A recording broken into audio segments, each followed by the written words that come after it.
You're listening to a mini episode of the Practical Permaculture podcast. So this week we are talking making plants from plants. So multiplying your plants. Yes, that's good. It's magic. Don't plants make plants? But you're not talking about the plant making seed and then making a plant. You're talking about taking a plant. Doubling a plant. Okay. Magic. All right, so how do we do that? There's a few main ways. You got cuttings, dividing, and then just kind of transplanting. So that's not really multiplying your own plant, but it is a way of getting plants. Well, I suppose if you're taking it from your neighbour's yard and you're transplanting it into your yard, Yeah. So not condoning that. Unless your neighbours are happy to. Well, of course, if they're giving away. I mean, there's always plants that people take out and they say, hey, come and grab them. That's creating a plant from a plant. So cuttings. The main way I do cuttings is like with flowers. So cutting like the leaves and then shrinking the leaves down and just literally plotting that little stem up. Yep. And that will form roots. Yep. You can do that with a lot of things, especially like indoor plants, like these kind of philodendrons. They love it. And you can either do it straight into water, like this one has been, which will grow roots.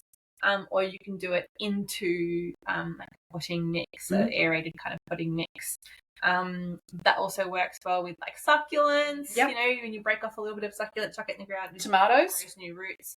Yeah. Tomatoes, you can basically break off any part of a tomato plant and either pop it in the soil if it's good quality soil or into water or, put some rooting hormone on there and then pop that in.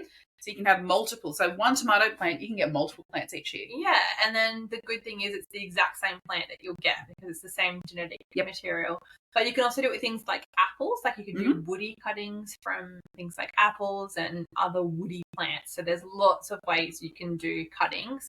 And like Joe mentioned, if you're putting it in soil to just kind of cover the wound with either hormone rooting powder or honey. I use honey when I'm doing it just to stop the wound from being like infected, I guess. Yep. And you can start growing your own little plant from a cutting. It's actually really exciting when that happens and you start to see that it takes and you start to see that, there's a little bit of growth that's starting to pop out on your new cutting. And that's, you go, yes, this is a winner. But you want to make sure that you then transplant them at an appropriate time as well. Don't leave them in the pot for too long or in the water for too long. Yeah. Because that's something, I tried that with willows. So weeping willows really, hence why they're all through the waterways because you just see them everywhere. Yeah. Because branches break off and then they land on an embankment and then they take. But what happens is if you leave them in the water for too long, they just develop water roots and they don't develop good hardy roots, the right type of roots that are going to uptake nutrients from the soil. So I left mine sitting in the water too long. They were going gangbusters and then all of a sudden they just went, no, I'm not happy now because I just didn't get them in. And speaking of that, you can also do it with vegetables. So if you have a celery and you cut a celery at home, you just put the little bottom bit in and it'll keep growing into another celery. There's lots of plants. Spring onions are great for that. Yeah. Don't ever throw the base of spring onions out. Just pop them in water and you'll have spring onions on your windowsill forever. Yeah. Another way you can do it is grafting. Do you talk about grafting a little bit? So grafting, that's a really cool way. I haven't done a lot with grafting, but it's certainly something that we want to start now that our fruit trees are starting to mature a little bit more. So what you can do is you can, if you want to, you can have a rootstock plant. So something that, like for us, we've got a few things that have died back and then the rootstocks come back and I thought, oh, no, I'll have to rip that out. And I thought, well, no. I'm going to keep that. I'm going to let that grow and get that nice and strong. And then I'm going to take, say, for example, like a pear or an apple. So that was the original rootstock. So it was the apple that died back. And I'm going to graft a branch of my good apple, so the apples that I want to grow, onto the rootstock. So I'm not going to get into the techniques on how to do that. Again, there's a bit of research there. There's a whole episode. There's a whole episode just in that. But it's definitely doable, and it means that you get, again, a genetically exact replica of what the graft is, so the parent plant that it's come from, onto a really robust rootstock that might be a little bit more suitable for your local area. And if it's been growing in your local area and it's doing really well, aka your garden, then it's highly likely that it's going to keep continuing to do really well. The other good thing about grafting, what's my word? Chopping. Grafting is that when you need a male and a female plant and you don't have the room to plant both, like a kiwi vine. Yep. If you've only got the male growing, you can graft a female on there, which means you actually get fruiting plants. So you're making the plant better because it actually provides you with a yield rather than just a male kiwi growing and it not doing anything besides growing and being a male. Oh, that sounded terrible. I was going to say, that sounded sexist.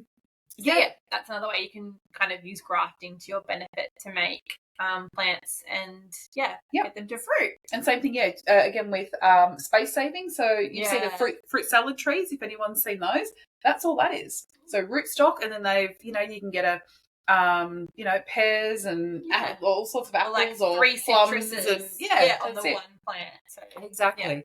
Yeah. And then a little tricky thing you were talking about was air layering. Air layering, yes. I'm going to start doing a little bit of that as well. So air layering is when you're actually creating essentially a new mini tree off your existing tree by creating roots on the branch.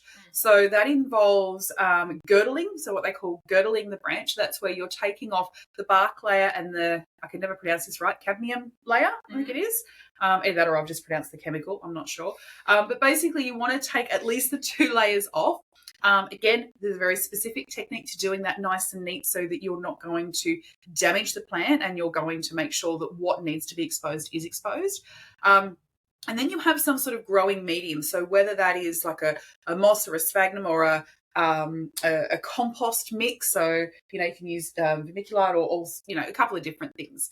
And so you have a growing medium, you cover that wound in the growing medium, and then you have something over that keeps that basically airtight. So whether it's some sort of, not that we condone using, single-use plastics, but, a plastic wrap, like a cling wrap or foil, or you can actually buy little pods that are reusable that you can then put around that plant. So you want to make sure that it's nice and moist. So the growing medium is moist and that it's not going to dry out. And then after a period of time, what you'll find is that plant will actually start to produce roots in that growing medium. Once those roots are looking healthy, so you want to just check it on the occasion. Again, do your research on how long this process takes. And then you just chop that off underneath those produced roots and you plant that up and you have a genetically identical tree ready to go. And the beautiful thing with that, it's actually got the same maturity as the tree that it's come from. So if you've got, say, a 10-year-old tree that it's come from, you now have a mini 10-year-old tree. So it's going to produce fruit. So that's really cool. That's a really good way of doing it. So again, you want to make sure that you've got a really nice, healthy plant to take from. Yeah. In terms of cuttings as well is kind of more transplanting cutting, which is what I was kind of leaning towards with transplanting. Is when you have something like this that grows aerial roots, you can lay it down, let those roots take, and then you can transplant it by cutting them. And you've got all these new little mini pups of that plant because it has a runner or it has that kind of style of growth habit. So when you're transplanting, you can, lay things down, get them to grow. Banner grass does that. Banner grass does do that. You've got to make sure it stays nice and moist, though. You can't just lay it down and expect it to grow. We killed a little bit doing that. The last one's dividing. So there's lots of plants, especially things like grasses, Dianella, all those kinds of plants that you can literally just divide them. Even things like dahlias, you can divide the tubers and create multiple plants from the one tuber. So there's lots of things that you can do to make plants from plants. Absolutely. And just make sure you do your research on your techniques. So like with the dahlias, there's a particular technique that you want to use when you're dividing because you've got to look for these little nodes and just make sure that, there's enough on there for the division. You can't just sort of go in and chop.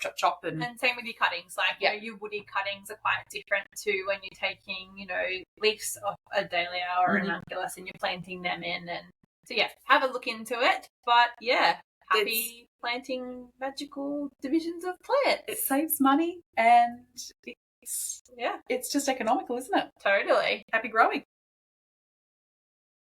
Thanks for listening to the Practical Permaculture podcast. Jump onto our Facebook group to keep the chat going and to look for any resources that we mentioned on today's show. Look in the show notes. And if you enjoyed today's episode, then please give us a like, a review, and share with your friends. And if you didn't, then that's okay. We're sure you'll find the right podcast for you.